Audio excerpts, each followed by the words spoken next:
Secara umum, kata sejarah dalam Kamus Besar Bahasa Indonesia atau KBBI memiliki 3 pengertian, yaitu asal-usul atau keturunan silsilah, kejadian dan peristiwa yang benar-benar terjadi pada masa lampau, pengetahuan atau uraian tentang peristiwa dan kejadian yang benar-benar terjadi dalam masa lampau. Secara bahasa, sejarah berasal dari bahasa Arab yaitu syajarotun yang berarti pohon. Pohon menggambarkan pertumbuhan terus-menerus dari bumi ke udara dengan mempunyai cabang, batang, daun, bunga, dan buah. Memang di dalam kata sejarah tersimpan makna pertumbuhan atau kejadian. Kata sejarah ditinjau dari sudut etimologi menggambarkan sifat seperti pohon kayu. Namun demikian bukanlah dimaksudkan bahwa sejarah itu secara biologis tumbuh, berkembang, berbuah atau tidak, dan akhirnya mati. Benar-benar bagai pohon kayu, sejarah memang tumbuh hidup, berkembang dan bergerak terus dan akan berjalan terus tiada hentinya sepanjang masa. Selain itu, bagian pohon yang saling tersambung juga menggambarkan sejarah yang tiap peristiwanya saling berkaitan.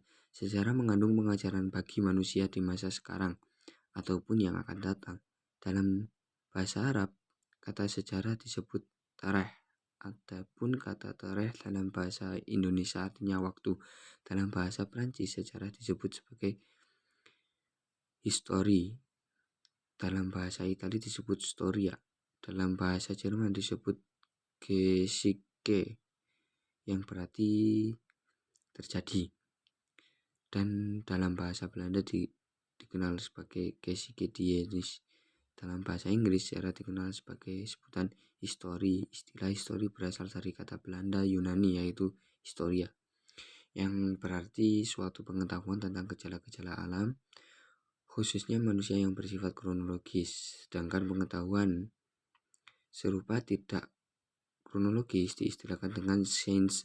Dari sini dapat dipahami bahwa sejarah adalah aktivitas manusia yang berhubungan dengan kejadian-kejadian tertentu yang bersifat kronologis, saling berkaitan, serta mengandung hikmah yang dapat diambil oleh masyarakat saat ini ataupun yang akan datang. Dapat disimpulkan bahwa sejarah adalah ilmu yang menceritakan kejadian atau peristiwa yang dialami oleh manusia di masa lalu, yang dimiliki catatan atau bukti konkret secara tersusun secara kronologis. Berdasarkan pembagian waktu, istilah sejarah terbagi menjadi arti sempit dan arti luas. Dalam arti sempit, sejarah dimulai sejak manusia mulai mengenal tulisan. Sedangkan dalam arti sejarah, peristiwa-peristiwa yang benar-benar terjadi dalam kehidupan masa lalu termasuk di masa prasejarah. Secara bahasa, kata peradaban berasal dari kata adab yang berimbuhan pe dan an. Dalam KBBI, kata adab memiliki makna kehalusan dan kebaikan budi pekerti, kesopanan, dan akhlak. Adapun kata peradaban dalam Kamus Besar Bahasa Indonesia memiliki 2 makna, yaitu kemajuan, kecerdasan, kebudayaan lahir batin, dan hal yang menyangkut sopan santun, budi bahasa, dan kebudayaan satu bangsa. Dengan demikian, istilah peradaban menunjukkan pada ekspresi terbaik yang muncul dari perlakuan manusia yang mencapai tingkat kehidupan terbaik dan berkesinambungan. Dalam bahasa Arab, istilah peradaban disebut dengan hadroh, sedang dalam bahasa Inggris disebut dengan civilization. Adapun secara etimologi, menurut Ibnu Khaldun, peradaban ialah hasil dari kerja dan usaha manusia yang terlahir sebagai makhluk politik dan sosial, sehingga yang pada awalnya bersifat barbar dan nomaden kemudian berkumpul dan membentuk organisasi atau kelompok yang kemudian membentuk negara atau pemerintahan. Oleh karena itu, Ibnu Khaldun membagi proses atau secara manusia menjadi 4, yaitu nomaden, al-umron, proses pembentukan organisasi, civilization, dan masa kehancuran peradaban oleh peradaban yang lebih maju. Peradaban adalah entitas paling luas dari budaya, perkampungan, wilayah-wilayah, kelompok-kelompok etnis, nasionalitas berbagai kelompok keagamaan seluruhnya memiliki peradaban kultur pada tingkat yang berbeda dari heterogenitas kultur. Sebuah peradaban adalah bentuk budaya yang paling tinggi dari suatu kelompok masyarakat dan tatanan yang paling luas dari identitas budaya kelompok masyarakat manusia yang dibedakan secara nyata dari makhluk lain. Peradaban tidak memiliki wilayah permulaan akhir yang jelas. Orang-orang dapat melakukan redefinisi identitas mereka dengan sebagai hasilnya komposisi serta pembentukan perbedaan yang senantiasa berubah dari waktu ke waktu. Kebudayaan masyarakat yang saling berinteraksi dan saling melengkapi pada tingkat yang lebih luas. Kebudayaan dari berbagai peradaban menggantikan atau membedakan masing-masing peradaban. Juga aneka corak peradaban yang lain. Peradaban bersifat fana, namun juga hidup sangat lama. Ia berkembang, beradaptasi, dan sangat berpengaruh terhadap kehidupan manusia. Realitas yang benar-benar dapat bertahan dalam waktu yang lama, keunikan dan esensi utamanya adalah komunitas historinya yang panjang. Peradaban adalah fakta kesejarahan yang membentang dalam kurun waktu yang sangat panjang. Kekuasaan berkembang dan jauh. Pemerintahannya datang dan pergi. Peradaban tetap ada dan menopang kehidupan politik, sosial, ekonomi, dan bahkan ideologi.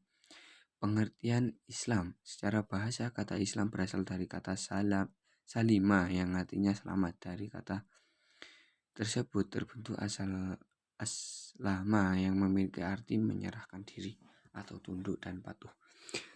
Dari aslama terbentuk kata Islam. Pemeluknya disebut Muslim, yaitu orang yang menyerahkan diri kepada Allah dan siap patuh pada ajarannya. Hal ini serupa dengan pendapatnya yang dikemukakan oleh Hamudah Abdalati.